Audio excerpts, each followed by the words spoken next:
Les gens qui arrivent à Hébergement Maison de la Paix, c'est important de bien connaître leur passé, de savoir d'où ils viennent, comment ils arrivent, pour pouvoir travailler avec eux sur leurs objectifs à eux.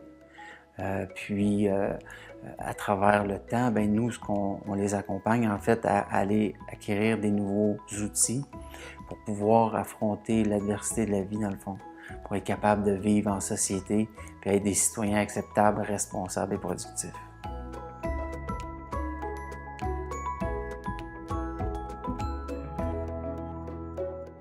Bien, quand j'ai quitté la chaumière, que je suis arrivée ici, j'avais vraiment le strict minimum.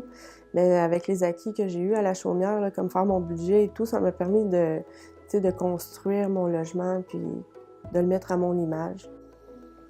Mais depuis que j'ai pris ma vie en main, puis que je m'occupe de moi, j'ai pu aussi prendre soin de ma fille, puis je vois en elle aussi que ce que la stabilité peut apporter à moi, mais à ma fille aussi, parce que j'ai plus de patience, plus de temps pour faire des activités avec elle.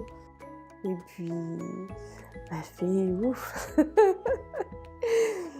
Lina, elle a beaucoup d'énergie, c'est une drôle de petite fille, puis je me sens choyée d'être sa mère. Hébergement Maison de la Paix, c'est 4 volets. Il y a la chaumière, la chaumine, la Maison de la Paix, puis le halo. Pour chaque volet, c'est différent le quotidien des intervenants. Intervenir avec une mère qui a de la difficulté avec son enfant, intervenir avec un père que lui cherche à avoir la garde de ses enfants, intervenir avec un jeune qui est en crise parce que, exemple, il est en sevrage de sa drogue.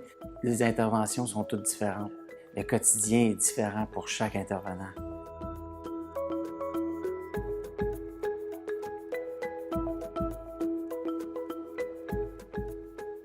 Quand les gens donnent pour l'organisme, ça nous permet d'offrir des meilleurs services, des services plus pointus, des services plus individualisés pour chacun de nos clients. Ils reprennent le pouvoir sur eux-mêmes et on les amène tranquillement à réintégrer la société. Je me suis toujours dit quand je suis partie dans le métier, puis en prenant de l'âge, que c'est l'avenir de demain. Ces jeunes-là, c'est eux autres qui vont former le monde dans peu de temps.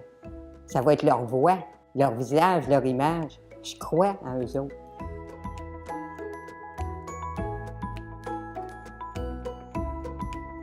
Je m'appelle Pascal Daou, propriétaire de 13 Chocolats. Je suis pâtissier, chocolatier, crémier. Pour expliquer un peu plus mon histoire, j'ai eu beaucoup de difficultés justement à l'école. Quand j'ai été transféré en Ontario, dans une école française, j'ai eu un gros problème de santé. Ça m'a fait retarder beaucoup.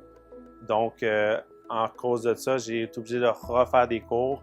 Et à la fin, j'étais 4 ans en retard pour essayer de finir mon secondaire 5.